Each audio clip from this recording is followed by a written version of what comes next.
Good morning. I now call the October 17th, 2019 work session of the Marion County School Board to order at 9 a.m. Please silence your electronic devices to avoid disturbing others. I now ask the school board attorney to explain the rules for the school board meeting. Good morning. This work session is a public meeting as defined in Florida's Sunshine Law. The board is dedicated to full transparency in its meetings and its work. In compliance with the Sunshine Law, the board has adopted uniform meeting procedures, including the right for citizens to participate. The board will allow public comment regarding any work session item listed on today's agenda at the appropriate time. Speakers must fill out a request form and hand it to the school board secretary. After the board and superintendent have completed their discussion on a particular agenda item, the secretary will call speakers' names in the order received. At the podium, speakers are asked to state their full name and address and to spell their last names. Each speaker will have 3 minutes.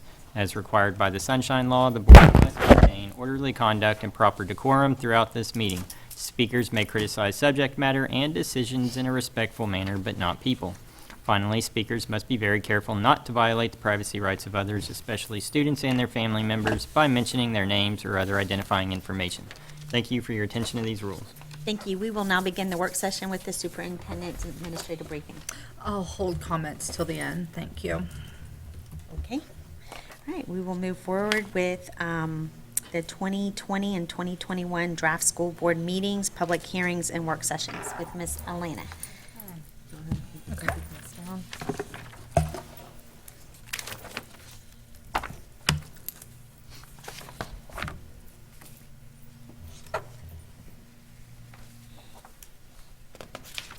Board members, what you're getting is the 2021 budget implementation calendar. That has all work session dates, all public hearings, all board meetings. I would like you to review that. If you have any questions on any dates, please get with me. As you will see towards the end of the document, you will see some that have question marks, and that's only because some certain dates for conferences have not yet been established. Once they have, I will add that too and resend the document back out so that you are aware of those. The one that I would like you to make note of is the one that for July 28th. I think that's page 5. You will see that we have 2 board meetings scheduled that day. The first board meeting will be held at 5:15. That will be Ms. Teresa Boston Ellis's. That is for the tentative public budget hearing only. So we will begin that at 5:15. We will end that approximately 5:30, 5:45, and promptly adjourn that one and go into our regular school board meeting. So just wanted to let you know that they are 2.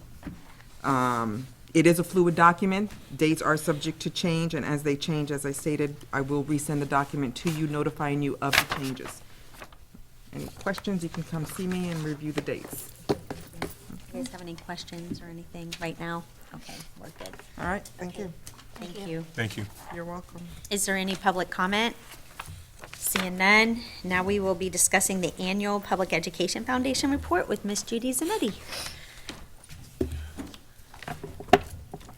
Good morning, everyone. For the second time, I'm seeing most of you this morning. So I think that we started off this morning being inspired and knowing that all of our children need a champion. And if not us, then who? So thank you for allowing me to be here this morning. I just have a few documents I'm going to go over with you. First, in front of you, you should have yours is a little bit bigger, but bless you, Ms. Thrower, but a save the date card for the Public Education Foundation. And if you turn that over onto the back, you will see all of the dates of all of our events for this year. This evening at the AMC Bowling Alley, we will be hosting our first annual Boo Bowl, and it is not a fundraiser this evening. It is an event this evening where we will be celebrating our teachers and rookie teachers of the year that were just selected at their schools. So we have someone that is sponsoring that event for them this evening. And if you would like to stop by, that starts at 5:30. But please make sure that you mark your calendars for any of the dates and activities that you would like to join us for. And of course, I'll be inviting you throughout the year. On the back of that save the date card, also at the very bottom next to our phone number, you will see our Facebook account and our Twitter account. So please make sure that if you are on social media, please make sure to follow us so that you are always up to date on what your education foundation is doing. We'd love to have you checking out our day-to-day activities. We try to post or tweet every day. Okay, our second document that we'll go over is our 2018 by the numbers. This is our annual report for our June 30th ending of last year. So I know that you guys have a busy agenda, so we won't take too much time, but you will see that through our Take Stock in Children program, our graduating class last year, our 46 graduating seniors received $360,000 in Florida prepaid scholarships for them to go on to post-secondary education. Last year, we served 318 students. Low-income and at-risk youth in middle, high school, and college were served through our program, and we do also work with our high school graduates because we know that the first goal is to graduate from high school, but we want to continue to make sure that they obtain post-secondary certifications or degrees. We had 176 volunteer mentors working with our students, but please know that every student does have a volunteer mentor assigned to them. We have several mentors that mentor more than one student, and that's why that number is a little bit below the number of students in our program. We have about 200 high school students in our program that each have a middle or high school student. A high school student that's assigned to them. And last year, we amassed 3,476 mentoring sessions provided to our high school students.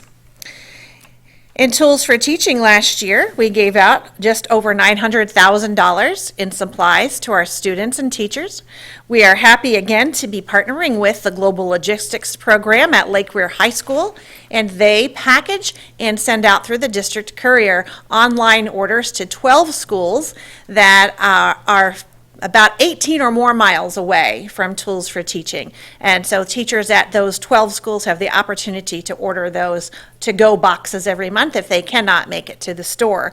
But just because you teach or live in Denellen or Stanton-Weirsdale or Fort McCoy does not mean your students do not need pencils.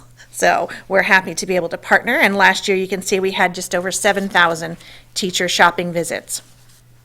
If we turn that page over, you'll see that last year we provided $124,000 in grants for great ideas to our teachers and principals, and we funded everything from school gardens to robotics programs to classroom libraries. We also provided firefighting equipment for the program at Marion Technical College and MTI.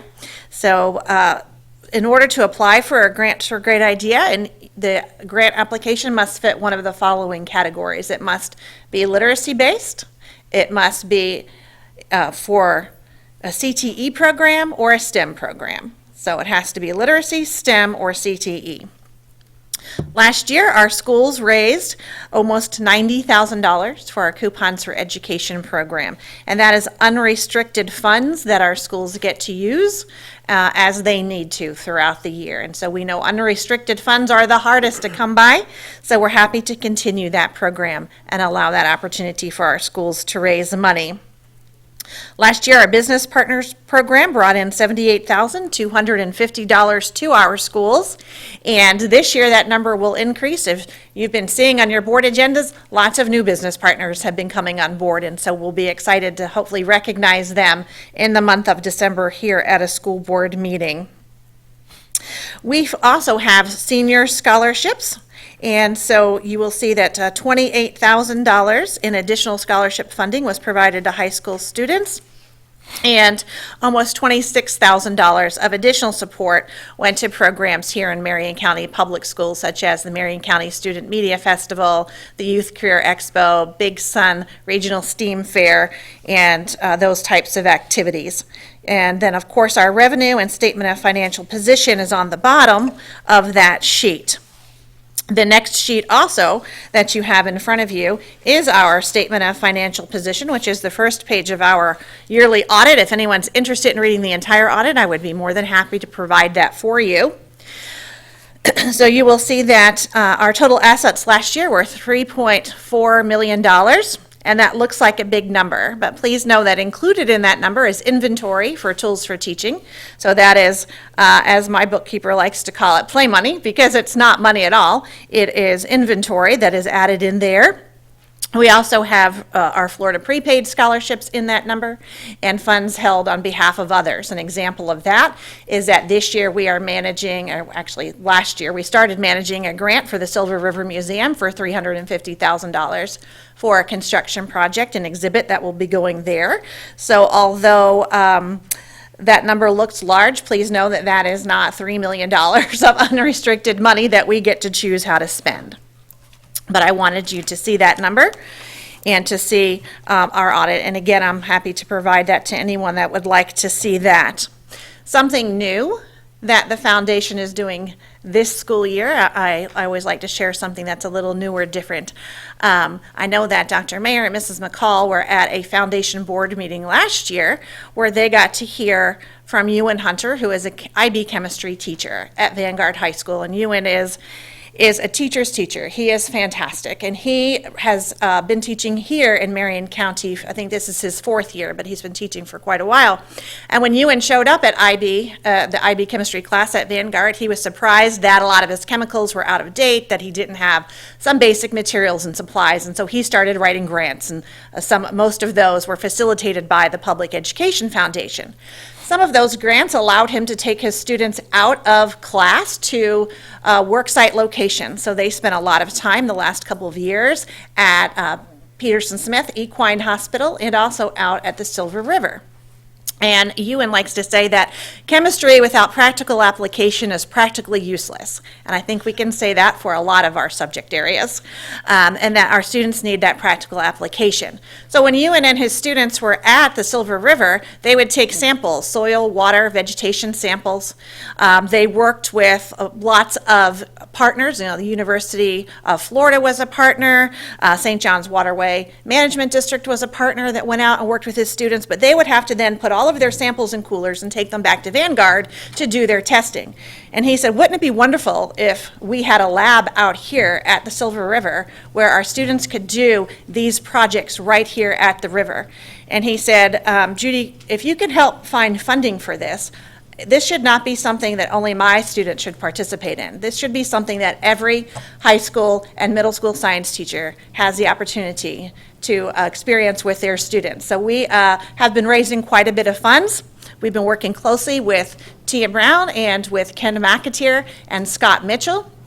We have teachers now that will be receiving at the end of this month some professional development training out at the Silver River, and those teachers will be writing lesson plans for their middle and high school counterparts so that students have the lessons to do that relate to the Florida standards, but lessons in the classroom, lessons at Silver River, lessons when they come back to the classroom, so that it's a continuum of lessons. And we will be starting that lab out there this year, and we'll be starting with some of our middle and high school students. And of course, first and foremost is the professional development for those teachers.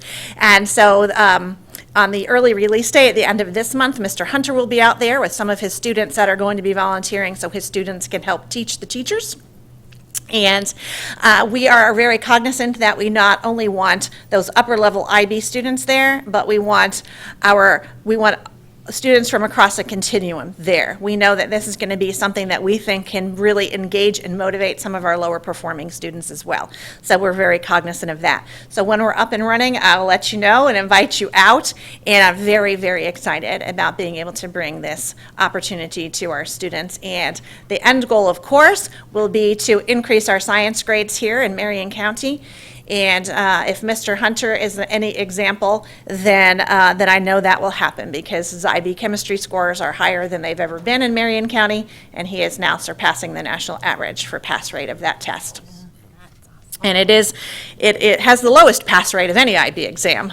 And he's actually, I don't know a lot I know nothing about IB chemistry. I was going to say I don't know a lot, but I know nothing. But I do know that he has started a new course at Vanguard this year, which is the first time they've been able to offer the most advanced level of IB chemistry, because he has gotten his students prepared for that, and his students agreed to take the class. So that works both ways. So I'm very excited to share that with you. Okay, our next piece of paper that I have for you, you will see, is a very exciting Florida statute. So this year, we've worked closely with you and very closely with your staff, and I cannot say more great things about everyone in finance, payroll, employee relations, HR, you name it. They have really worked very hard and continue to work with us as we move the foundation staff onto the district staffing plan. This in no way changes the relationship that the foundation has with the school district. We are no different today than we were 30 years ago, than we were 6 months ago, than we were last week. We continue and are your direct support organization. This Florida statute that is in front of you is the Florida statute that allows for education foundations and direct support organizations. So we are still our own separate 501c3 organization governed by our board of directors. So you will see here, we'll quickly go over this statute, just a couple of points. So the foundation needs to be approved by the district school board, which it was 30 years ago. We are an incorporated, not-for-profit organization, and we exist to benefit public kindergarten through 12th grade and adult career and education programs in the state of Florida, and in this case, of course, in Marion County.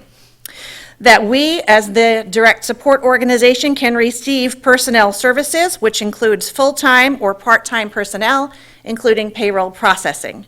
And so there have always been some foundation employees on the district staffing plan. We just now have more of them.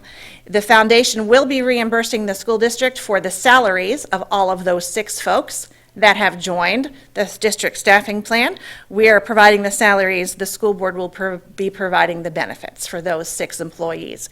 There have been a lot of questions about that on social media. If people really wanted the answers, I think they would have called one of us or called me. So I assume they don't truly want the answer, but there's been a lot of chit chat about that. But that is how right now that is working. The school board is under Section 2A. The school board is authorized to permit the use of property, facilities, personnel services to the district support organization, and you do that.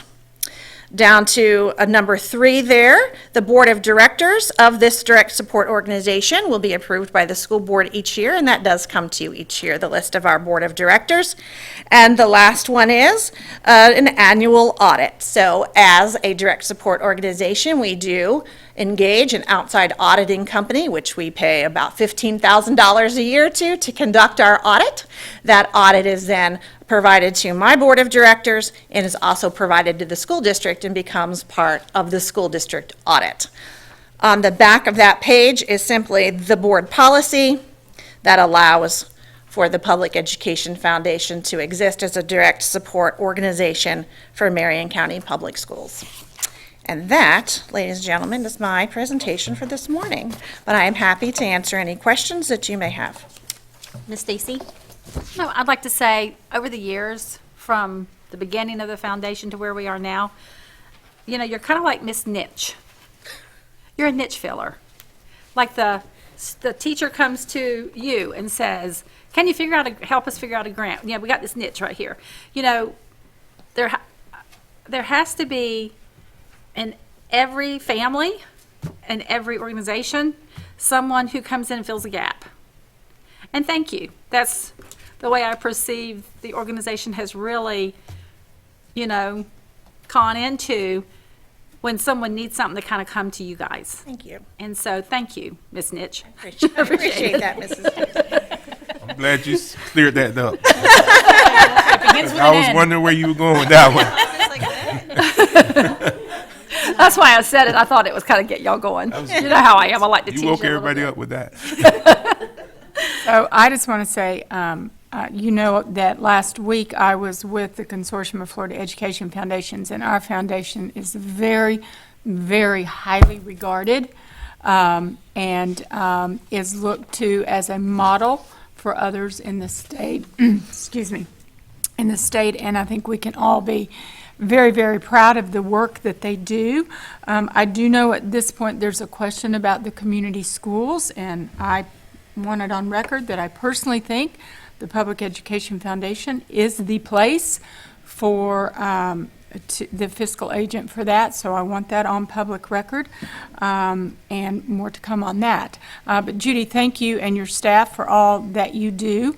I also want it on record that my daughter, who has been in question on social media with this position, was a member of the foundation long before I was a school board member. So her hiring there had nothing to do with me.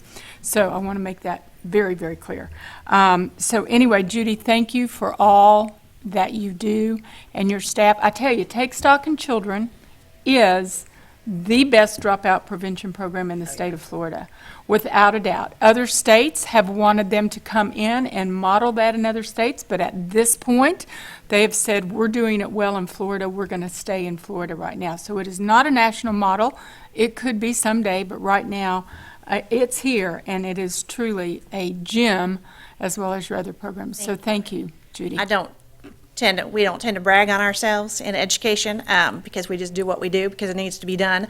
But I will brag on my Take Stock in Children staff, and this year again, they earned the gold level seal of approval from the state Take Stock in Children office. They routinely are one of the highest rated programs in the state of Florida, and although we are a medium or moderate sized district, we are in a very small group of one of the largest Take Stock programs in the state of Florida. So our staff and our mentors do an amazing job. Thank you, Judy. And it's like Senator Baxley said at the Early Learning Coalition breakfast this morning, every kid needs a champion. And Take Stock in Children exemplifies that, you know, with the mentoring and the support and the guidance. 30 years of the Public Education Foundation. And when I look at the return on investment for everything that the foundation has done and continues to do, it is truly a win-win. I loved hearing about the Silver River Chemistry Partnership. 2 of my boys were in IB, and they got to go on the river. It was Mr. Hare was the biology teacher back then, the chemistry teacher. And the first thing I said to the boys was, that's awesome that you're getting this opportunity. You also get that through your family. And what about the kids that need that hands-on, that would inspire them to actually participate and do better in school? So it was music to my ears to hear what you said about addressing the full spectrum of our students to make sure that they get those opportunities. So thank you for everything that you do. It's needed, it's acknowledged. Having the logistics program, delivering out to the teachers that are in the outlying areas, that fills that need. It's so responsive. Thank you. Shining light. Our pleasure. Fun stuff. And I want to echo Miss Stacy. Thank you guys for filling that niche with an N. I want to thank you for that because Talk about that for a while. you are you're a premier public education foundation all over Florida. Wherever we go, we get props about how good you guys are, and I think sometimes people need to take the time to find out exactly what you guys do, and not be such a rush to judgment and making statements that they are not quite accurate. I often tell people how much work you guys do. It's not just a building singing over there by Madison Street. It's a building that a lot of work is going on. And when you look at this flyer from the Coupons to Education, Employee Related, the Golden Apple, you guys are doing so much and you offer so much. Teachers, I talk to a lot of the teachers when I'm visiting schools, and some of them could not make it were not for the help that the foundation provides for them. So I want to thank you again, and your staff, your entire staff, for again filling that niche with an N. So thank you guys, and please tell them thank you.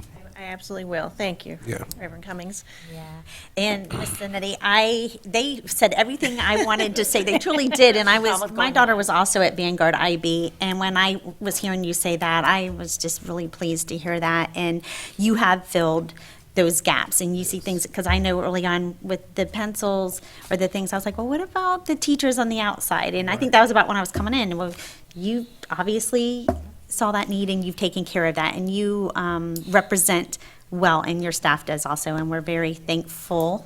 We're pleased Y'all. and honored to be a partner with our schools and our teachers and to be a part of the Marion County Public School family. Thank you. So thank We're glad you're you. part of it. Thank you. Yes. Is there any public comment? Seeing none? Now we will discuss the budget and employee review with the board. So I believe that's what, how are we going to work that, Dr. Mayor? With the budget review, is that the board that's going to discuss it, or do you have someone? Well, the board had questions, and my folks are all here, so Okay, all right, we so, can kick off. You could kick off, whatever. Let's go ahead and have them kick off. yeah. Kick off, Dr. Grantham. Welcome. Catch it. So I think some of the questions, Mr. Earl, you had asked about salaries for the bottom 300 schools, and we talked about kindergarten pairs and that kind of stuff. So Ms. Boston Ellis and I and Ms. Dobbins are here. I just want to explain the process and kind of how we do things. And I talked to Ms. King a couple months ago about how we're going to get better with how we do things. So finance meets with me, and Barb, and several people that do staffing in units, and we start having conversations. And Teresa's job is to make sure we're a balanced budget. So she comes and says, hey, we're paying for this. Should we or should we not? So we go through and we start talking about need versus want. Do we need it? Do we want it? Can we afford it? So we go through and you'll see the kindergarten pairs was, we lost a few pairs. Do we rehire them? We didn't rehire them. What we want to do is have a self-sustaining budget that we don't have to keep we're in this predicament every year. And with all the security concerns that we've had and all the money we've had to spend, we've had to get tighter with our budget. So I think the first thing we have are the extended learning schools, and certainly I am not the finance person, but there's a lot of conversations. The area directors come to meeting, Ms. Beck comes to meeting, Mr. McAteers come to meeting. But what we're going to do next year after kind of consulting with Ms. King, after we have our meetings, like our weekly meetings, then somebody, either Ms. Boston Ellis or myself, are going to come have a conversation with the board and say, this is what we talked about, how do you feel about it? Versus having one of y'all come into all those 3 or 4 hour meetings just to kind of have a reporting mechanism to say, like Mr. Earl, I remember you saying, no, we need the deans. If we have these weekly or bi-monthly conversations, you can say, no, it's something we don't want to do, and then we can say that's off the table. But I would venture to say we've met 15, 20 times maybe. Y'all's team works far more than we do. So we cut numbers, we look at stuff, we make decisions, then we bring it back to you as an overall package. Next year, after talking to Ms. King, we're going to bring it back to you as we're having these conversations and saying, are you okay with this? Just as similarly as we're doing with the negotiations with the unions, so that you're aware, so that you're not blindsided or at the end of it hearing something. You're having conversations as we go. But Ms. Boston, if you want to jump in there. Thank you, We Dr. just- Grantham. Thank you. That's really good information you It had. is. Can we circle back around for a second to the kindergarten paras? Because I believe it was Miss Stacy that asked the question, are we losing any paras? And maybe I misheard, but my understanding was, I think in the end, your comment was, no one will be losing their job. Right. Well, that's different than losing paras, because based on our data, and based on what my understanding was of the question, and how important it is to this board to ensure that we fully support the classrooms first and then build our way out, not having a kindergarten para in each kindergarten classroom is definitely something that raises a huge red flag to me. I've been out, not just at the schools that I represent, but at many, many schools. And what I'm hearing is, School 1 lost 14 non-instructional positions in the last 2 years. School 2 has lost 4 non-instructional positions this year. School 3 had a kindergarten para leave, and that kindergarten para is not being replaced. So that leads me to the question of, in the past, has a school board member sat in on the budget meetings? Yes or no? Yeah, so I can't answer that question, but Mr. Earl, I did bring that up and say, would you like to have a representative that comes to these meetings as we go? They start monthly, then they become bi-monthly, then they become weekly, and then we have it's a lot of time. So I'd certainly, that's up to your choice. I don't mind that at all. But, so when we said, did a person lose their job? So we didn't hire, we didn't backfill it. So if a kindergarten para left, we didn't hire it. But nobody, when we say we didn't lose a para, maybe that was me misspeaking, nobody lost their job. So, Right, but and what what we we have have, lost is the support to the classroom, and now, But- instead of a but Miss- 1-to-1 ratio, we are going to half that. No, we're and- not. Ms. Dobbins, can you pass that out? We've got 21 schools that still have the 1-to-1, and of the rest, she's going to That's show because you. the person hasn't quit. Of left. the rest, you'll see if there's 5 kindergarten units, they're sharing 4 paras. So just so you have that concrete information there. And when another para leaves or resigns, my question remains, will that para be replaced? Yes or no? well, that's your choice, Mr. Earl. But so if I'm going to bring a report that DOE sends to us. It's instructional per student and it's non-instructional per student. It's paraprofessionals. And our district is one of the highest in paras per student. And No, I don't care, no, I'm just- because it's Marion County Public Schools, and Right. we need what we need. You know, Right. Collier needs what Collier needs, Right. Pasco needs what Pasco needs. And we made it very clear with the school funding referendum, and just with what this board feels is most important, to start in the classroom and work our way out, that will always be our focus, always be our intention, and that's the way it needs to be. If it's your choice to have a para in every kindergarten classroom, that's fine. You'll see that there's one missing out of 5, so there's the actual number. So Ms. Dobbins pulled that, so she can speak on behalf of that. So if that's what you want, that's fine, that's what we'll do. Well, and this is what we've said we've wanted. I don't think we've wavered from that. And the other thing I don't understand is that I believe that the budget went up about $13 million this year. Am I correct compared to last year? Yes. Okay, so, But a lot of the let me lose funding, my thought here. I want to hear what okay, Ms. Teresa. a lot of the funding Okay. that we receive is specific and categorical. Right. We received 1.3 million for the new TESSA program it's a supplement for our schools that are in turnaround status. And we also received another $4 million that is specific to teachers, best and brightest. So as you recall, in the prior year, that was outside of the FEFP, and then for 1920, that was pulled into it. So not that we're not grateful for that, but sometimes that information is misleading. So that said, we received 3% increase from the prior year, when in essence, what we only received was a 1.2% increase in our revenue. So I think that's important for you to know as well. Just facts. That's all we received. So I did provide additional information for specific questions that I went back and listened to the meeting again, and that's what you have in front of you. Just answers to those questions. If you're not done with the paras yet, I can wait and we can go through those as well. And please understand, Ms. Boston, this school board member appreciates all the hard work that everyone puts in to the budget, and it never seems like there's enough money. But again, when we look at our strategic plan, when we look at our commitment, we need to make sure that that matches, that we're putting our money where our mouths are. And that's why I'm so concerned about this.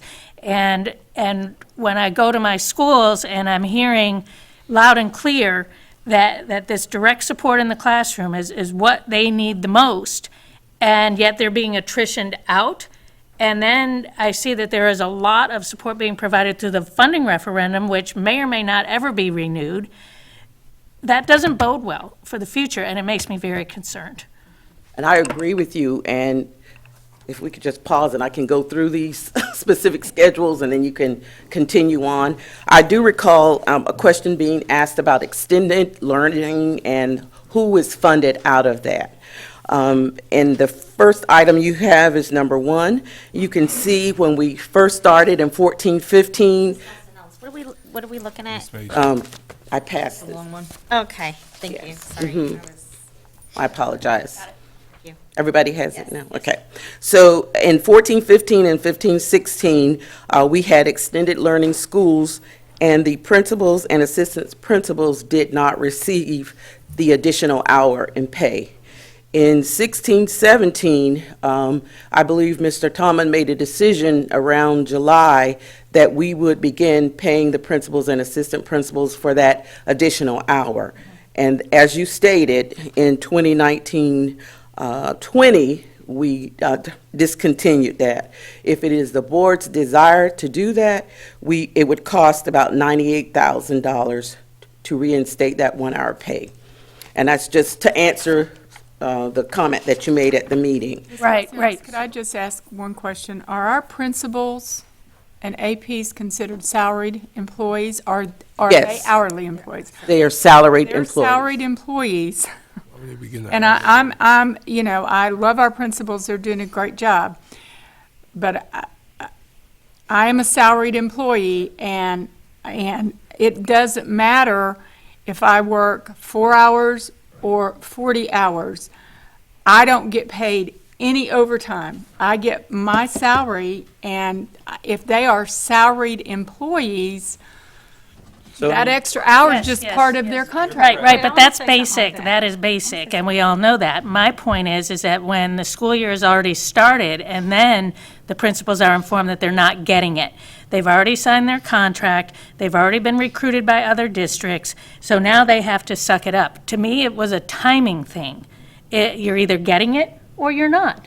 But to have the school year already be started and then be told that you're not, Ms. Thurber, I think that they were told, they were just not told in one large group. I think they were told by people of finance. I brought them into a room and told them all at one time, and that was later, after the district staffing plan and everything was done. But I'll tell you, When was that, Dr. Graham? Because I'm getting. it was I'm hearing late, the same thing that- it was late August. It was after school started, it was. Okay, 'cause But I think they were school year told by has started. finance, and I can double check if there was email sent, but, so I want to tell you that process. So finance says, hey, they're salaried, and then when I talked to Ms. King, hey, they're salaried, we said, okay, that doesn't make sense, so we didn't do that. With the exception of the secretaries.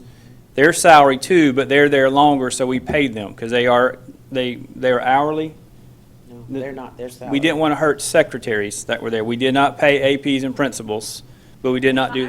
I gotta say, you're hurting leadership. I've been quiet about this. And Ms. McCall, I know where you're coming from. And if all the elementary schools and all the principals were on the same plan, that would be one thing. But when you've got 11 schools, or I guess, that are different than the other 20, then it's not equal.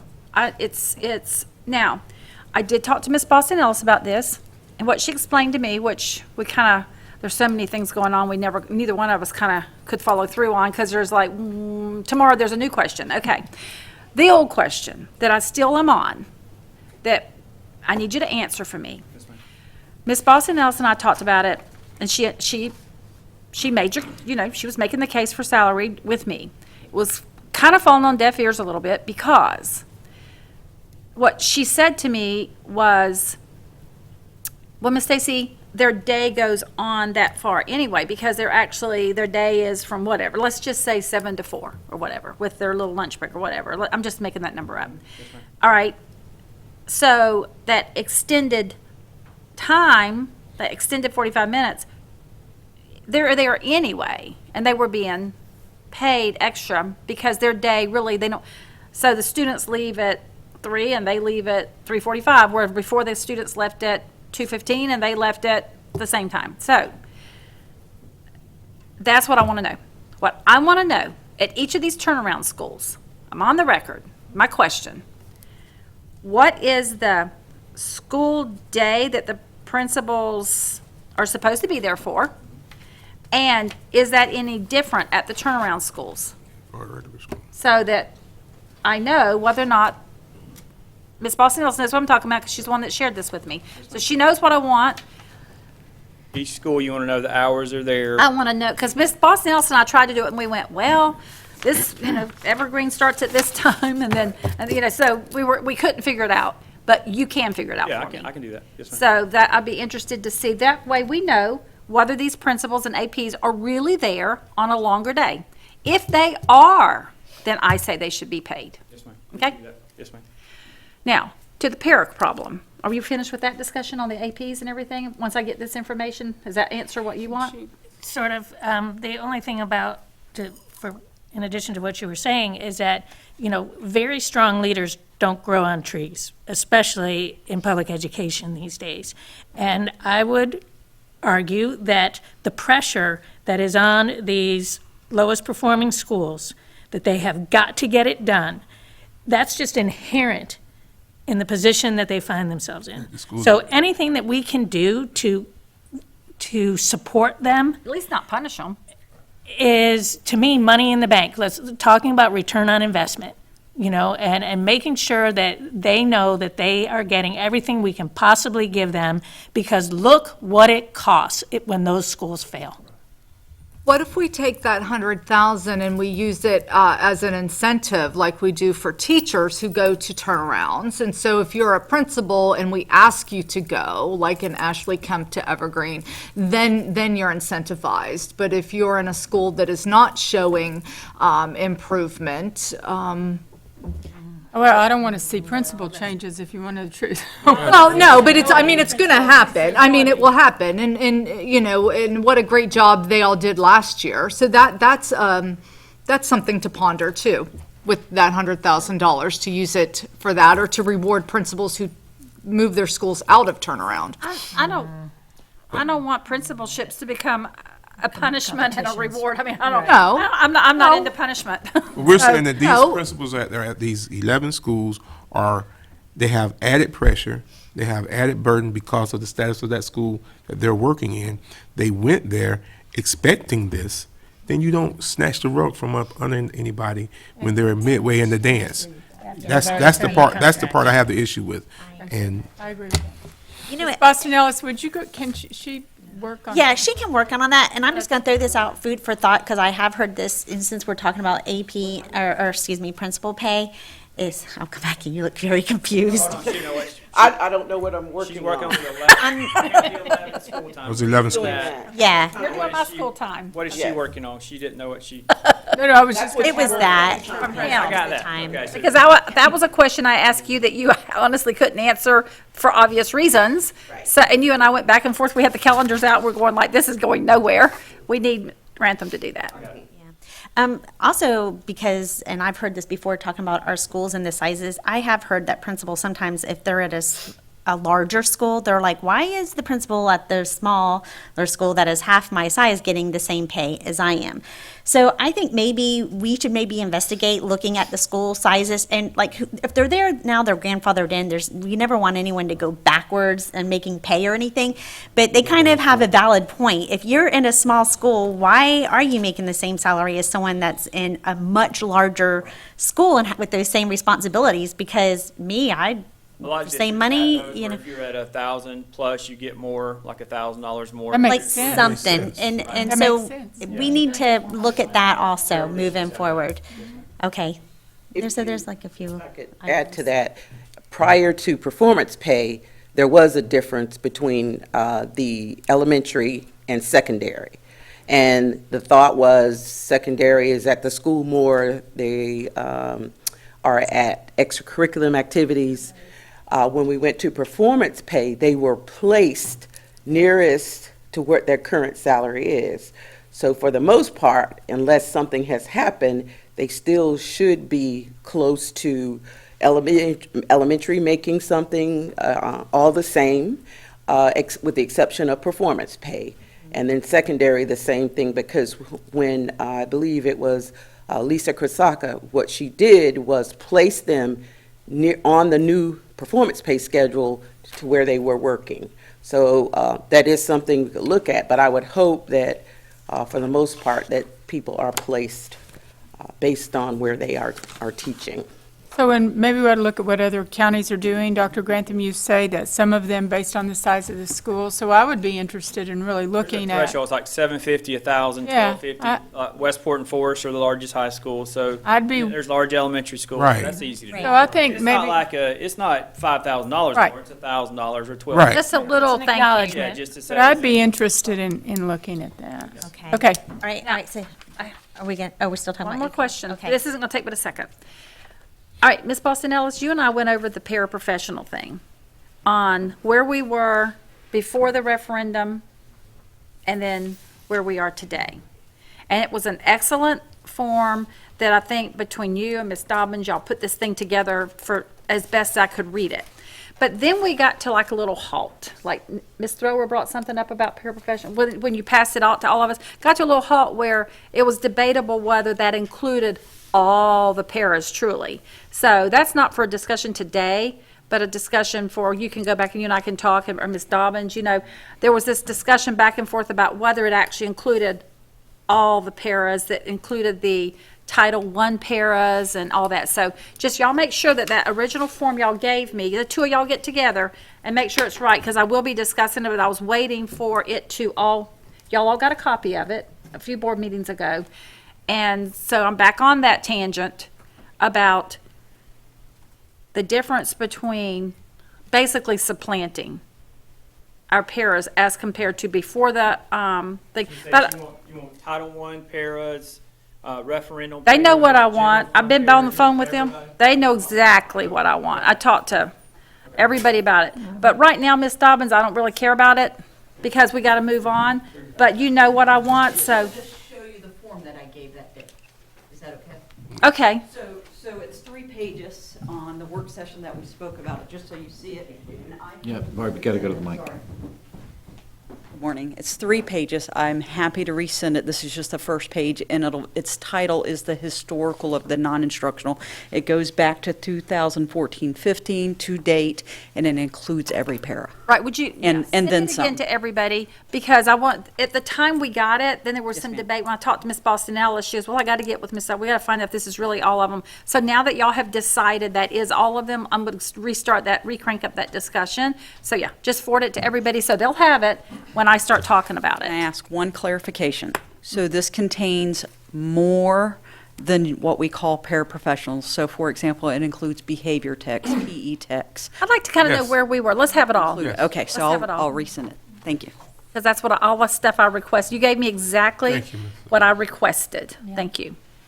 And thank you, Ms. Boston Ellis, for the Extended Learning Schools table. This really explains it. And I really feel like it's critical to make sure that our school-based staff are getting supported as much as we possibly can. And I hope we can come to a consensus with this board that to reinstate is $98,510. Well, in the grand scheme of things, considering what we're asking them to do, and considering the hemorrhaging of employees that we have had and the difficulty in recruiting top-notch talent, again, and I have two externally operated schools in my district right now. So to me, for $98,510, to make sure that those principals are getting what they were expecting and what they signed up for this year would be a great return on investment. And I agree, I think there's importance to following through with what we said we would do. You know, if we want to revisit it next year, if that's what we want to do, that's fine. But for this year, if we said that, we promised something, then we need to follow through with our word.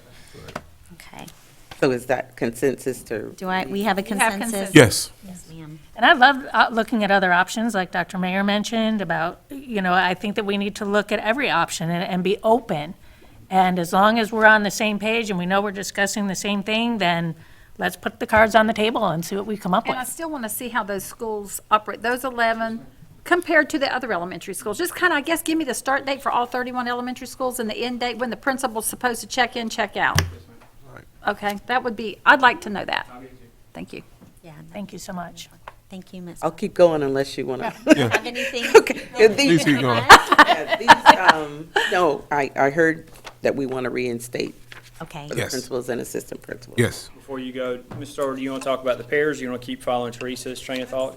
You want to do the referendum pairs that Ms. Dobbins gave you?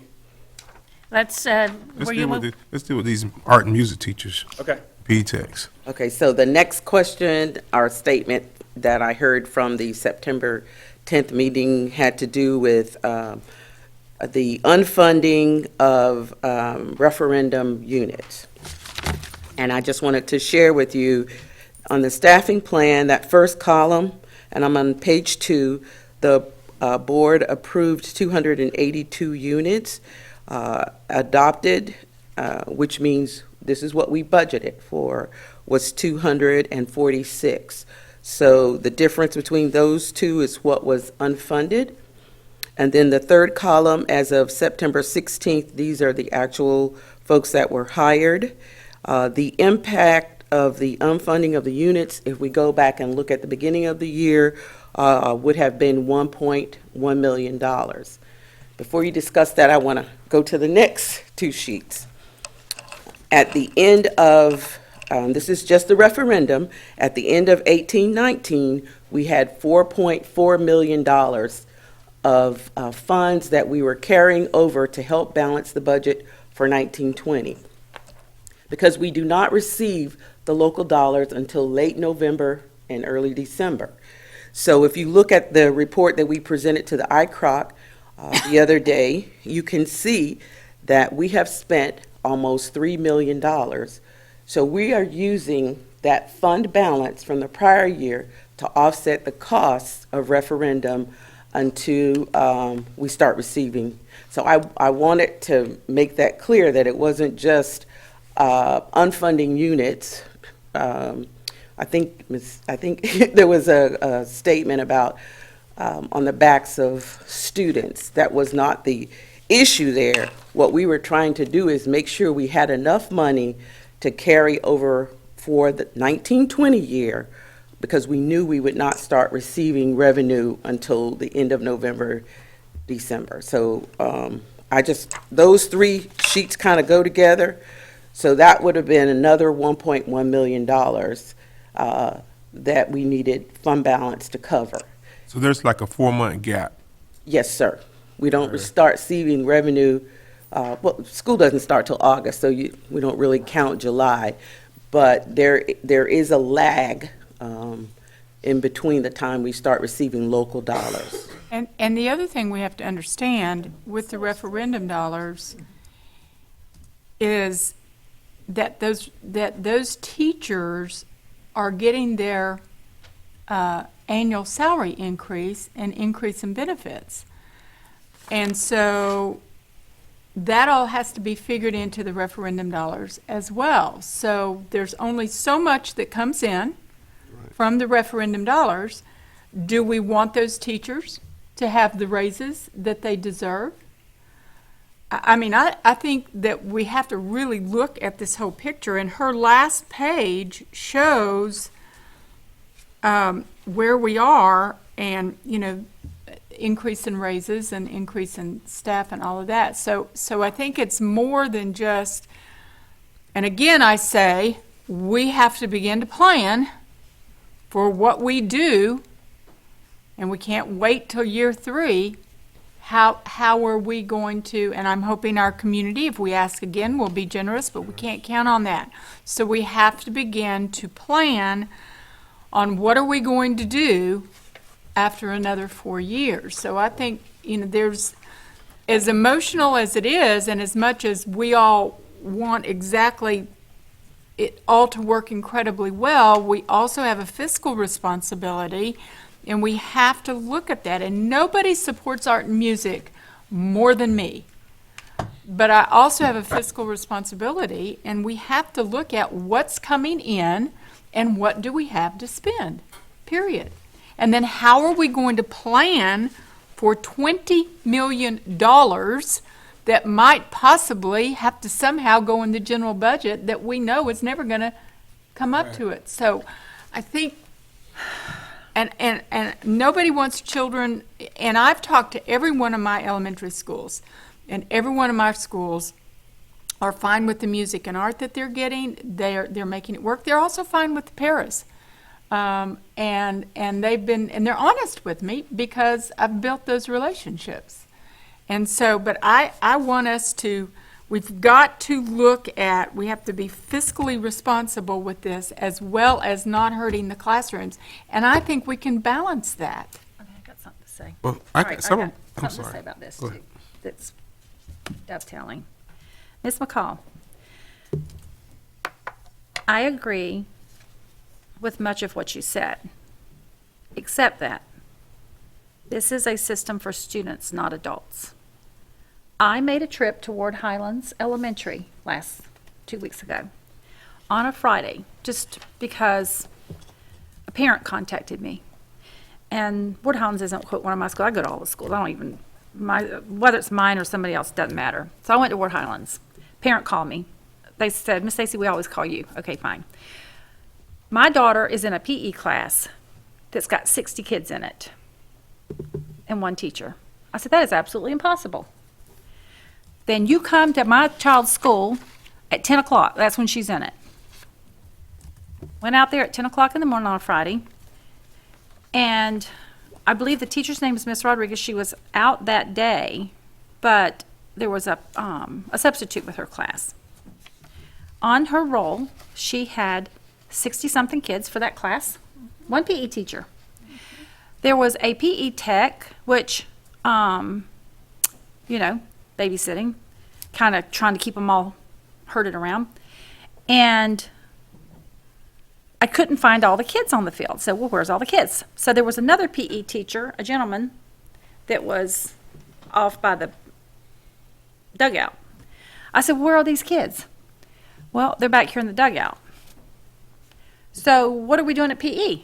Well, we can't have all those kids on the field at one time, Miss Stacy. There's not enough room. We got 2 classes out here. Now, there were a couple of paras out there because they had some ESE students, but they each came, but they were just responsible for their children. Like, so in that 60-something kids, we had a PE teacher and she had a tech, but then there was I think 2 paras, but they were with just their kids. So they had their hands full with their disabled children. So I said, so what about the kids in the dugout? Well, then they'll come out and they'll swap and because there's just not. I said, that place is packed. And it was hot as Hades. And those kids were back behind the batting thing in the dugout, jumping all around, clowning all around, learning nothing. Because the PE teacher had too many kids to handle at one time. So we just stored them somewhere, and they got to take turns coming out having PE. That is not my idea of what this referendum intentions were. And do I need to go count students at other PE classes? I'm going back to Ward Highlands because I heard Tuesdays and Thursdays is even worse out there. So, And Miss Stacy, I'm where you are right there. I've been to several schools. I counted them. I've looked at music classes and art classes where the art teacher, the music teacher has an overwhelming number of kids in their class. They are not getting any instruction because there's too many kids in those classes. Same thing with PE. It's impossible for 1 or 2 people to deal with 80 kids at a time and actually get some type of instruction. So I just want to know what happened, what's going on, how did this develop, how did we get to this point where we have that many students with that few teachers or that few instructors, and what are we expecting to get out of that? Because we're not going to get anything positive out of that other than somebody getting hurt. That's what I'm seeing. Mr. Cummins, I look at it as an effort to look good without being good. Yeah. All right? Look good without being good, but it's the chickens are coming home to roost. And I'm looking at these Parents are numbers. finding out what's going on. I'm looking at these numbers, and I understand the numbers, but when I look at the numbers and then I look at what I see, and then I look at the numbers, and not saying anybody's pencil whipping anything, but we can make numbers fit. I understand that.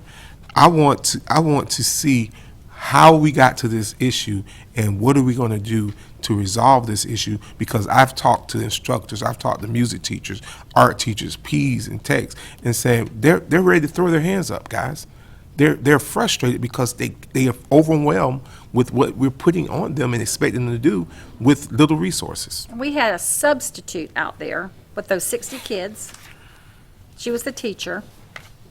And I can tell you, no wonder the teacher needed a break on Friday, because her whole week had been like that, because I got to talking to some of the other people, and well, this is kind of the way it always is. So I can tell you what's happening at Ward Highlands. Well, and Ms. Boston House, I know you probably just sat down. Came back up. Right, well, but it does, it circles back around.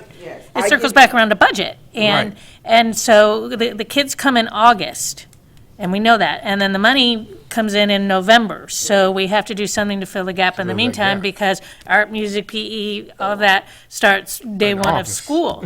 Yeah, so. Our budget problem is not our students' problem. Right. That's our problem to fix. The students should be served. I agree with you, but I am giving you the facts. Yes. As I know them. So I can't answer the staffing questions because that's what I'm hearing.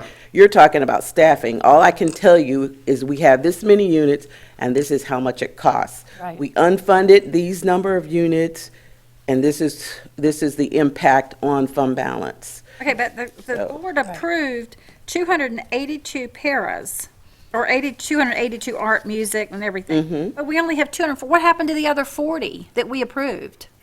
Poof. I would assume the positions weren't filled. I don't know. I'm not.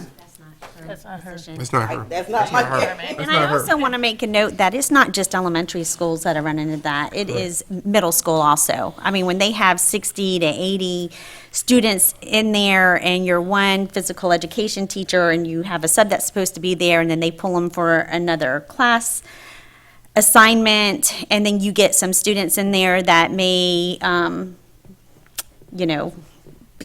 misbehave and then it becomes dangerous.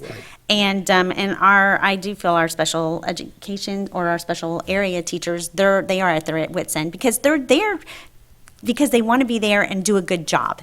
And when all you're doing is managing behaviors and disciplining and just managing people, then you're not a teacher anymore. And you're taken away from the profession. I'm not looking at you, Ms. Boston-Ellis. I know that's not you. I know. It's not at you. We're sharing what we've been getting. Hearing, yeah. And so that's not directed at you, Ms. Boston-Ellis. And I had heard it, and y'all told me it wasn't true, and I went to the school and I counted. Yep. So Dr. Grantham asked me to come up, so I'm going to put my principal hat back on for a minute.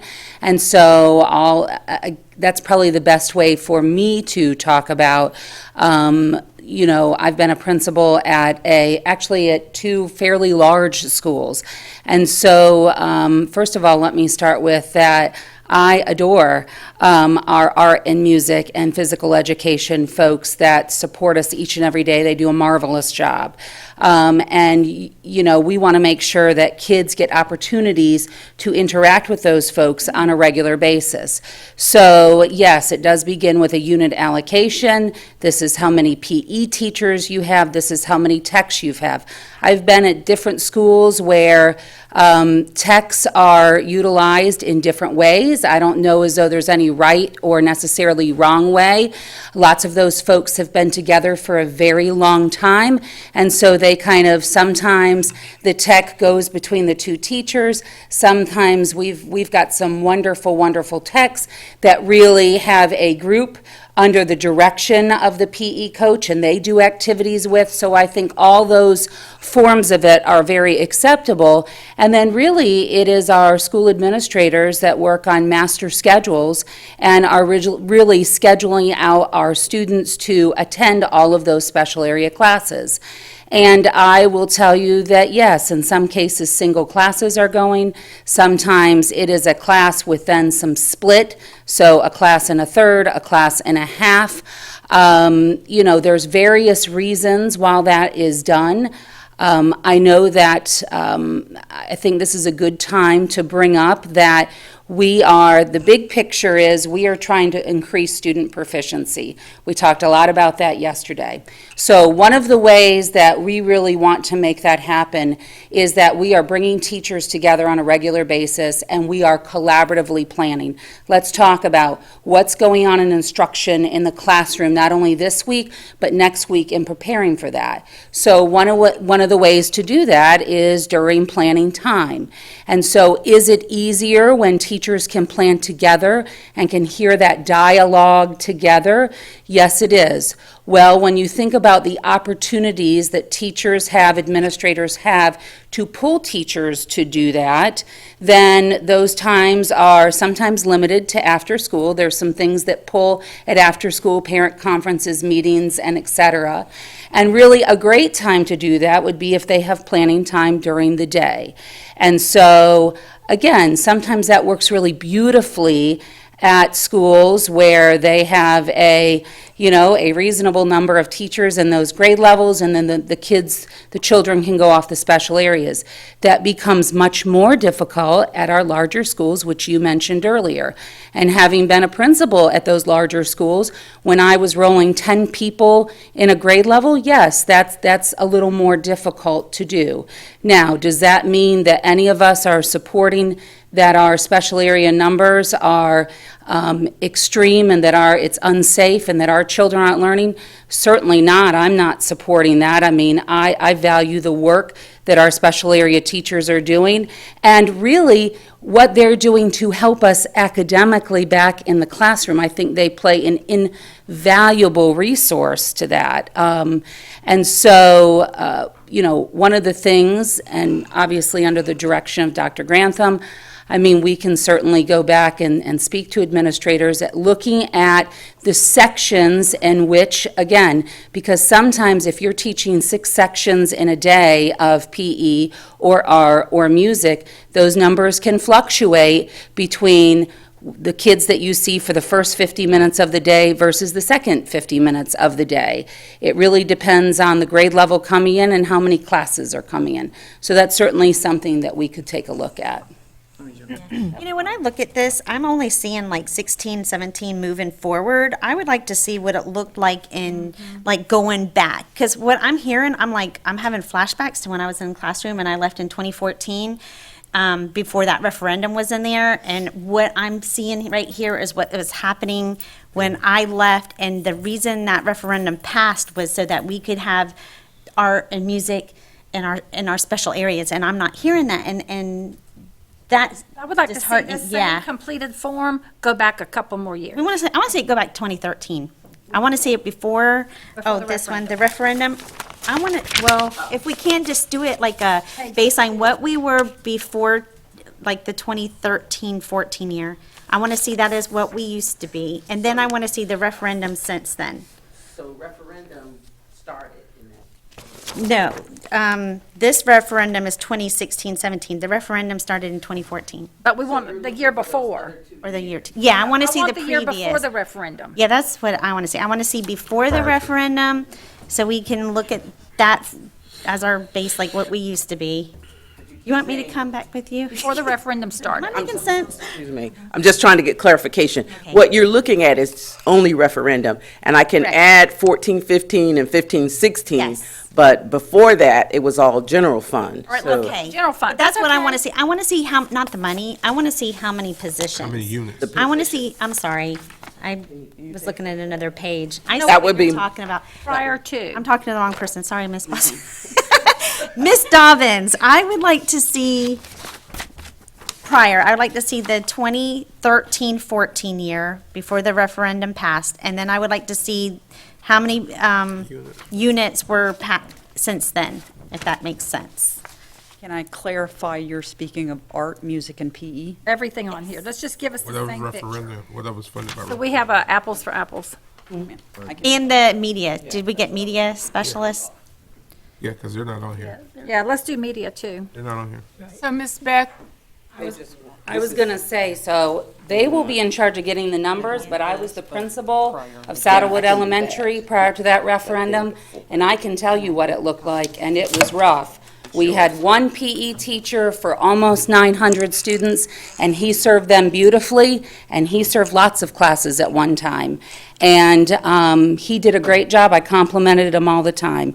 We had a shared art and music situation going on, and I shared a media specialist with, I believe at the time, it was Marion Oaks.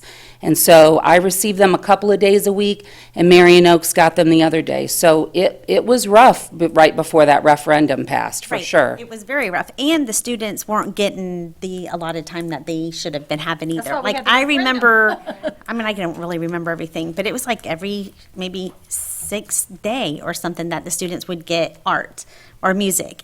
And that's why this referendum's here, because, you know, Right, and it was rough, and it shouldn't be rough. It No. should never We shouldn't be going back to rough. be rough. We were doing Right. good for a while, now we're going back to rough.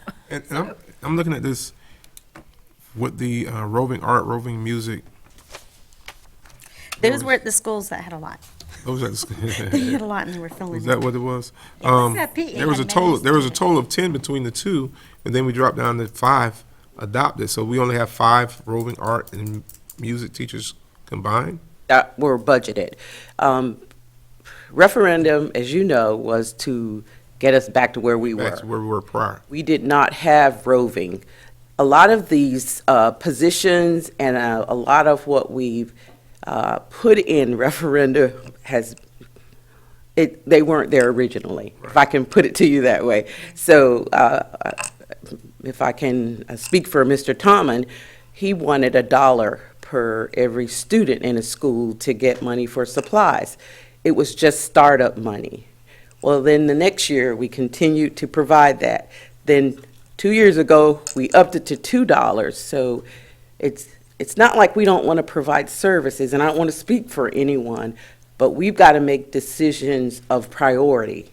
So the more we add in terms of units, like that would have been $1 million, we have to keep in mind, maybe we need to cut somewhere else. Okay. It's not just people, it's supplies and equipment. Right. It is the vocational program that has built up over the years. It is professional development, the teaching and learning. So there's other components to that. So if I'm hearing you correctly and you want to staff better than what we were, because we did go back, we went back to the pre-referendums. So if a school shared a PE teacher with another school, we put those units back. But in addition to that, we didn't think about it in the sense that these are recurring costs and that the revenue that we are generating has to keep up with the expenditures. Right. And we have. So that is, right, While correct. still providing the support. Okay. Correct. So if we do that, we're going to have to make adjustments in other areas. That's all I'm saying is, We agree. That, We and agree I with do you. agree. We hear that, and we do agree. Okay, but the referendum dollars also included PE and media. Yes. I don't see those numbers on this this school staffing plan on the referendum. If these are referendum dollars, then I want to see They are. PE and media. Right here. Oh, they're over here. I'm looking at this, I'm looking at the staffing Look right plan. here. Right, but I want to see staffing plan. I want to Okay. see how many. well, This don't tell me how many, does it? No, Yes, it this does. just tells me dollars. Units. But if you I look- want to see it in a table, just like I don't know why we didn't include them in this table. well, this was responding to a question that you had at the budget work Okay. sessions. Right, And that's about the what, rovers. I just put this Oh, in okay, for gotcha. that. So, but if you look at that last sheet on 4, it tells you the number of units. So we need to get the same thing then, not just this back, we need to get this back also then, if that's where you're gonna put the units, so we can add them up. Now, when we say the referendum was to put things back the way they used to be, when did we have things the way they used to be? Was it around 2012? That's when we lost a lot of funding, if you recall, when the funding was cut. So then we had. When it went I mean, you recall, I think you were very eloquent, Ms. That's King, kinda what about I- that's where we were before. We were sharing media, we were sharing PE. I remember all that. I was on the And board. then when the referendum came, we restored it back to the pre-recession time. Okay, so I want to see what the pre-recession numbers were then. Like, not just 13, because if we just go back 1 year, that's at the year that there was a whole bunch of stuff cut. I want to go back 2 years before that. I want to see like where it was, where pre-recession time, that has to take us back to 2008. I don't care about going back that far. But I would like to see like 2010. Just see where we Robbins is were. taking that. Let's look at 2010. Today, yes. Yes, and let's just see kind of what's happened. I know what happened the year before the thing, because it drove the referendum, but I want to see what we wanted to go back to. We also have record student enrollment now, right? So We had more more. than, we had 43,000 kids in those days. We And now we we're back. lost kids during the recession. Yes, we did. We lost a But lot of. now are we back students. to pre-recession? No, We're on our way. Because there was just an article in the paper It's about not real that, for work. what it's worth. When Give us the I talk number of about students at students, that I'm time, talking too. about That would help, FTE. Ms. Dobbins. Right. And then I'm talking about students who are here in October and students who are here in February, because that's how we get our funding. Yes. But I think you're all aware that we can start out with a lot of kids, but by February, the numbers decline. And we are supposedly in declining enrollment, but what has increased is our ESC population, and in terms of them being eligible for a higher weight. So we have to look at all of that. But funding comes with those students, too. Yes, ma'am, it does, but I'm just saying, we just can't say we've got, more students. We've got to look at how they are funded, and how the type of students. So can I make a suggestion that we We spend it on them. take a look at how many kids are in our art, music, PE classes, how many teachers we have in those units? What is the high school, what is the school administration? Yeah, let me Master comment on what Ms. plan. Beck Oh, said. we got So, Ms. Crowder here. yeah. Can she come up and speak about these, because this is her area, isn't it? Yeah, I just want to tell you like how we schedule I'd like to classes. look at it So, on paper. Yeah. yeah, we give students appropriations based off units, and they do their APs do their master schedule however they want to. So, Ms. Stacy, you should never be in a PE classroom. There shouldn't be more than 33, which is 1.5 of a fifth grade classroom. So it's 22 and a half. So you should never be in a PE classroom where there's more than 33 students with one teacher. So that's what I'm sorry. saying. No, that's what I'm telling you. I'm going to go check it out. So it's 1.5. 10 o'clock. 1.25 is what some schools, but it shouldn't be a 2.0. So it shouldn't be 44 students. It shouldn't be 60 students. So that's wrong. So what Ms. Beck is saying, we give schools their units, and the APs do their schedules to get collaborative planning. Well, sometimes they stick it to the special teacher so they can get all their, and we're going to find that out. So I don't think it's a fiscal thing. I think it's how we're scheduling. And that's easy for us to fix, but that means we have to get in the minutia and say, okay, AP, you had a shot, but you can't do that to folks. So we're going to go to Ward Highlands and say, what's going on? Is that the We- same for art and music? Is It's, that the you same can't, number? we shoot, so when we give kind of a, like, this is how you should do it, it shouldn't be above a class and a half. Right, but if you Should not. only if you have so many students and you only are allowed to hire one PE teacher, then they're gonna do what they have to do So when we- regardless. but when It's we not give it out, necessarily Take their away the rover. fault, right? Take away the rover. But when we give out units, we make sure it won't go above that. If it does, we give them another. So we have a staffing form that says this will work, it should not go, so, but what we're saying is here, go make your schedule. And these APs are making a schedule based off their school, and then you're having these Ward Highlands situations. So what we'll do is we'll say, we'll get into the weeds and say, we gotta see what you're doing, because you can't keep putting 40 kids in music. You can't do that. So Doesn't we'll, help them much to be sitting in the dugout learning nothing. yeah, that shouldn't. So I'm gonna I go mean, there tomorrow at 10 o'clock. Yeah, and let's, if we can see the numbers, So I want to defend Ms. Ball, it's not a money thing, it's a how we're using what we've been given at our particular school, so we'll figure that part out. We'll and fig, you'll come back to us. yeah, we'll say, hey, we've checked every school, and you're right, that was 60, and I know that's happening, because APs have been given freedom to make their schedules, they're trying to get all their, so for example, 8 teachers to have collaborative planning, you're dividing 8 into 2. So you're gonna have a lot of stuff, I'll get it fixed. Because I checked all my, Legacy's a big school, they have a full-time music, art, they've got roving. And, I checked with all my schools, and my schools are fine with music, art, and PE. What we have is schools taking what we've given them, doing whatever they want to with, and it's causing stress on the electives. So, Which it shouldn't. it should not. I know what their They're intent as was. important.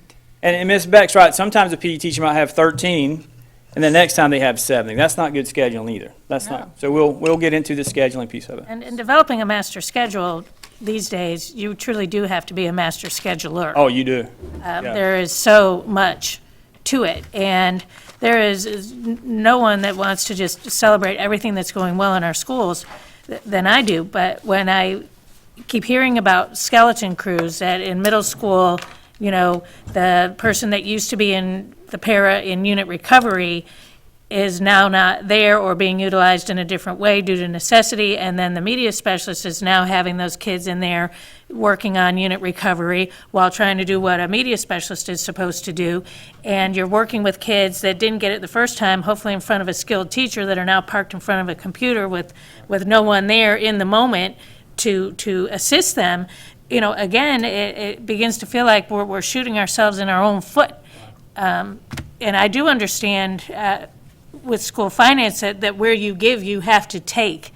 And so it's finding that balance and making sure that everyone that's doing the heavy lifting is getting as much support as they can, because, you know, we looked at our strategic plan yesterday, and after I did my math right, you know, we've got a long way to go.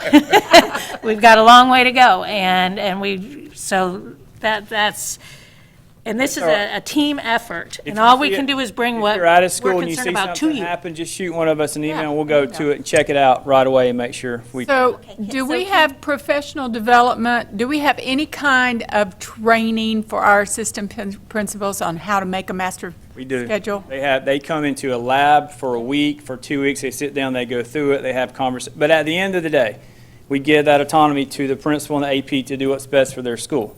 And some people have chosen this, which we're saying we can't really do that, so now we got to get in the mix and say, because we have to say, you have to have 50 minutes of science, you have to have 90, we have to say certain things, so now we have to say, you can't have it special be more than a class and a half. The state need a longer statute school says day. so But many minutes as we of don't PE. want it to be Yeah, yeah. a special more than 30 minutes, where we No, want no. to make sure they get enough of it in too, though, because I know there's They have to. That's state master statute. scheduling ways. Yeah. It's in the There's- state statute. Statute. It is, okay, so as long as that's not. Yeah, so there's 3 things in elementary. You have to have a certain number of hours, you have to have PE, and you have to have the 90 minutes of uninterrupted ELA. And we've caught the ELA, someone trying to do 45 and 45, and you can't do that. But from that, we'll say you can't do. Okay, and as long Class as and you a half. don't have the classroom teacher teaching PE either. I mean, I know these tricks. Yeah, I know. Well, sometimes I know people do they're out transitions there. As they're 30 minutes for PE too. You know how they used to do that? 5 minutes to get there, 5 minutes leave, you're really getting PE for 20 Yeah. minutes. We've shut that kind of stuff. And how Okay, do they thank fit it all in? Because now I guess we're going to have to also put some time in on child trafficking. And then we've got the mental health thing. Social studies. Social studies, you know? Truly, we need a longer school day. Oh, I agree, and we did have it. I know. What about year-round school, Mrs. Stacy? I know you're a fan of that. I just think All we need right, a longer let's school move day. on. Okay, so I'm going to make a suggestion that on November 7th, if you can come back with the information that was requested today. I still haven't heard from Ms. Crowder. Well, you know what, Ms. Crowder is here, but she's not in a position No, that she's I- making those schedules. She's not making the schedule, but she's over specials, correct?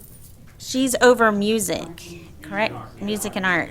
Music and art. Hi, Ms. Crowder. Because I just want to hear her perspective on this, Okay. because I know she's over this. Last year, we actually had 12 roving units, and we have 12 schools that are over 700 students.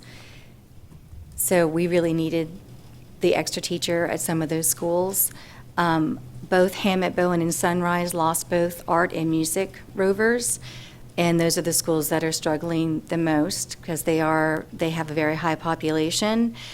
There are double classes. I've been out there several times to visit both schools, and there are over 44, there's about 44 kids in those double classes. Yesterday, Hammett Bowen, I attended a first grade class. They had 35 students in first grade. Those teachers are not teaching. They're doing crowd control. Ward Highlands lost their music rover, and they've shortened, instead of doubling classes, they've shortened the time that they're getting music. So they get 30 minutes, but that's not equitable to the rest of the county. And their VAM scores are based on a content test. They have a music test or an art test. So it is concerning. I'm glad you're looking into it.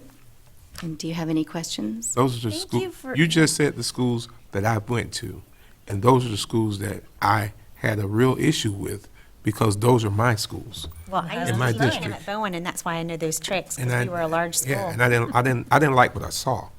And I didn't like the frustration that I saw on the teachers' Well, and faces. Ms. Crowder, a parent called me on Ward Highlands. Have you heard any problems over there? I mean, she called me, she said, these kids are, this PE field is stacked. She told me what time to go. And, I'm not over. okay, okay, just music and art, And okay. we know all that. So the music there and at College Park, they lost their music. They still have an art roving unit. Right. And then they lost music at Marion Oaks and Romeo. Did and they Ward still have Highlands an lose art. anything? They lost their music rover. So how can we fix this? Because this is, if it keeps going, it's going to be systemic throughout the whole district. And it needs to not continue to go forward. At some point, we got to stop. We got to break this right now before every master scheduler is scheduling it on the backs of those special teachers. And we got to break this now. Dr. Rantham. Trevor, thank you for being very candid with us this morning and backing up what we had been hearing and just reinforcing. Thank you. Thank you. And That if we is need to great. look at readjusting some of the referendum dollars for PD or whatever, Right. to get those rovers back, we have to look at that. Well, we also have to remember that school safety got folded into the referendum, which it hadn't been there before. And just personally, I feel like the more that we take on locally, then that just gives a signal to the state and even to the federal level that we're able to do it, and we're not able to do it. And I think we're seeing some fallout from that as well. There was not a dollar amount put on the funding referendum of what percent or anything would go towards it. And what I feel like I'm seeing is that has added an additional burden. Yes. Was it 1.3? 1.3 million for safe schools. Let's see. Okay. Thank you, guys. Thank you Thank very you, much. guys. This has been a tough conversation, but it's Yes. been very helpful. And we're all on the same side of the rope. No doubt. Okay, is there any public comment? Seeing none, okay, I think a break has been requested, so, how long do we think that the MESP? It's short. It's short? Maybe if we just break for 10 minutes and then we Stay on can, point. and stay on point. Okay, so let's take a 10-minute break and then. Thank you. break.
Okay, our meeting is reconvened at 10:37 a.m., and now we will begin with our board concerns.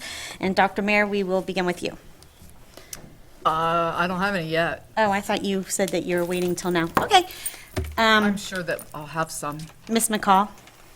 I just want to thank everybody for coming this morning, and I thought we were inspired, and it meant a lot to me that you were at the Children's Alliance table, so thank you.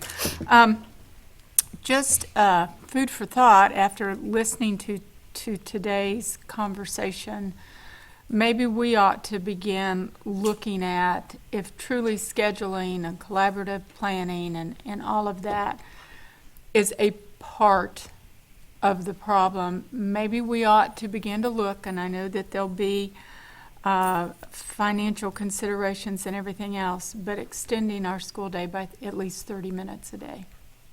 I love that. I really would like to look, I just had a conversation with Ms. Beck, and she said even if we extended 30 minutes, that it would have an impact, and it would help. So I really think that we need to begin to look, what does that look like financially? What does that look like with transportation? There's a huge amount that we have to look at, but I think if we began to look at it now, it could be a possibility for the next school year, and it could help take some of this pressure off.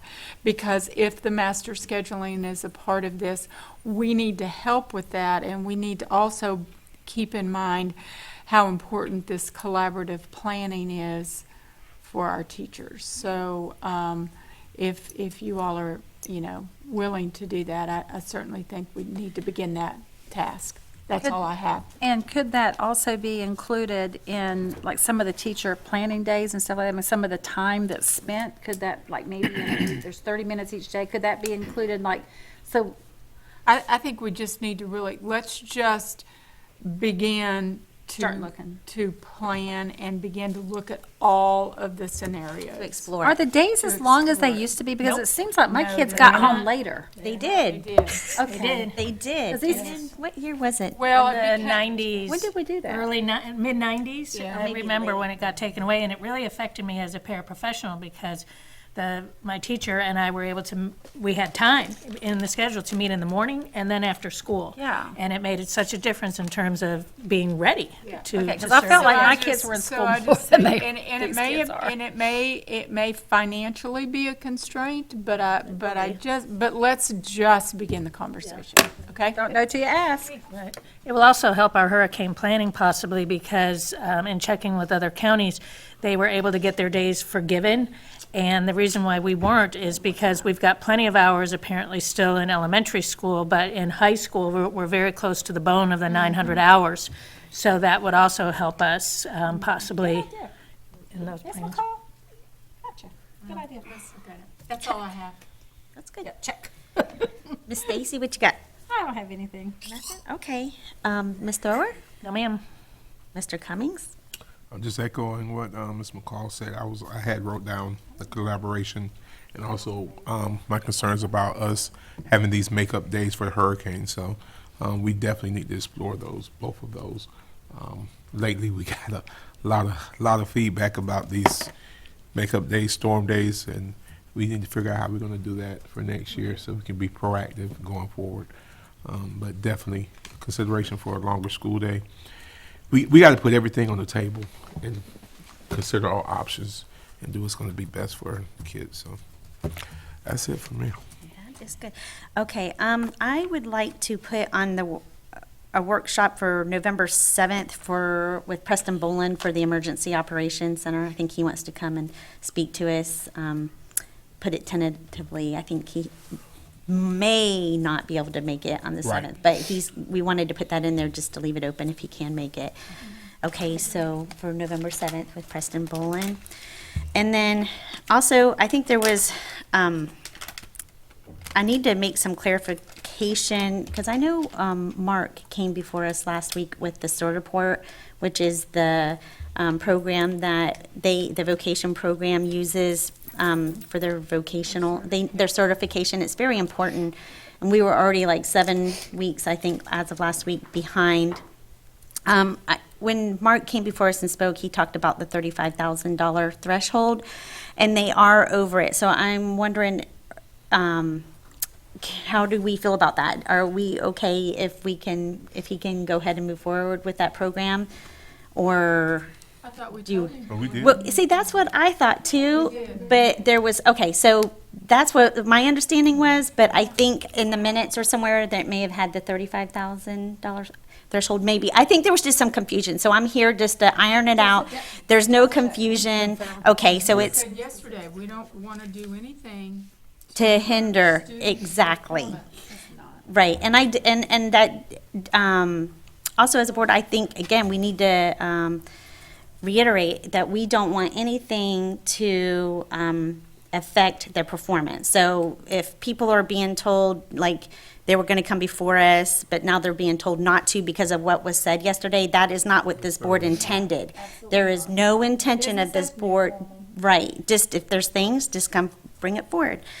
Okay, so we have that. Also, I believe you guys, do you guys have your resolution? From there, we'll talk about the attorney fees. Are you going to talk about the resolution? Yeah, that's what we're doing right now. I have some things. Okay, so, again, we were gonna revisit the resolution if we're still interested in doing that. Paul did forward us some attorney fees in the council and stuff, if you guys read your emails, or you have it in front of you. Also, currently, we do have, we have some good attorneys, too, like we have, Are we, that's two different subjects. Are we talking The- resolution, or are we talking attorney's Yeah, fees? you got two different, Two different things. yeah. okay, The Well, we got- resolution is the one I was we asked to actually got- prepare yesterday on the co-signing of contracts and the 35,000 threshold. That's I just, and I Okay. have- and I have some We've got two. comments. okay, about all that. right, so let's talk about the resolution first. Ms. McCall, Yeah. from yesterday. yesterday for the $35,000. After pulling our policy on it and then getting Paul's email, did everybody pull the policy? 770? So let me just read this paragraph, just so you can understand where I'm coming from.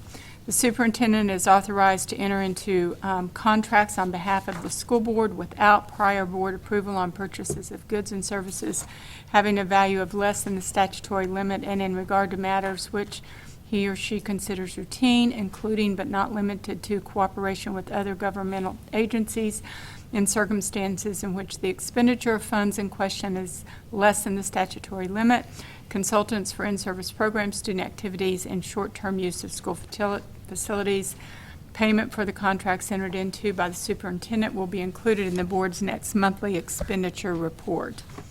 Here's my concern about doing a resolution, and then after getting Paul's email yesterday about the other counties and that no other counties put any other stipulations on their superintendent. And I'm not talking about today's situation. I'm talking about down the road with new superintendent, and it becomes a trust issue. And I'm just concerned that to have to even sign on the below $35,000 takes a lot away from our superintendent. And I'm talking a trust issue, with a new superintendent. And I don't want to remove that authority. And so I'm just very cautious about this, because when we have other counties that don't have anything like this in place, I think we're setting ourselves up to be looked at as, do I really want to go there? Okay, Ms. Stacy. First of all, the other counties have appointed superintendents, and elected and appointed just a whole two Well, different I know animals. that, but that's what I'm talking about, down the road of This what policy kind can of, be changed at any time. The problem is, when we went through these contracts, we found issues that went out that shouldn't have gone out without Paul Gibbs looking at them, because they didn't go out with contracts. Contracts weren't I think there was one that didn't even have our name legally written on it or something. I don't remember, Marion County School Board, on the contract. This would mean if there were 115 in 2 years, so basically 55 a year, when the chairs down here, the vice chair, and in other districts, the school board does get a quarterly report. We get nothing. Well, it does say they are supposed to report. Our policy is very Well- clear. Payments for the contracts entered into by the superintendent will be included in the board's next monthly expenditure report. That's very clear in our policy. So, until we get these contracts squared away, we get the data sharing. You know that we're signing stuff, we're giving people information. I shared with y'all a form yesterday that's not any fault of our district. I mean, it's just something that our attorneys should have been aware of, where the certified nursing technician or some kind of program, I didn't bring it in with me today. First question is your social security number, next question is your name and your birth date. I mean, that's just going out over a computer. These kind of things right now are not under control in this district, and they need, every single one of these need to go through our attorney right now, let him take a real quick look at it. It's one a week, Ms. McCall, one a week, woohoo! So it's not like it's gonna drown anybody with work. It's strictly and in one district, the purchasing person has to initial it. I don't see any difference in the chair or vice chair initial it, then the purchasing agent initial it. Someone has to say they saw it also and that things are correct on it.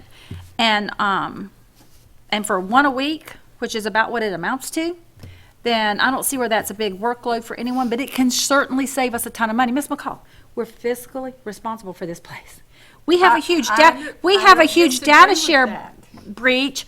We are in huge trouble when we could have spent 15 minutes a week letting Mr. Gibbs just check a contract, make sure it's in order.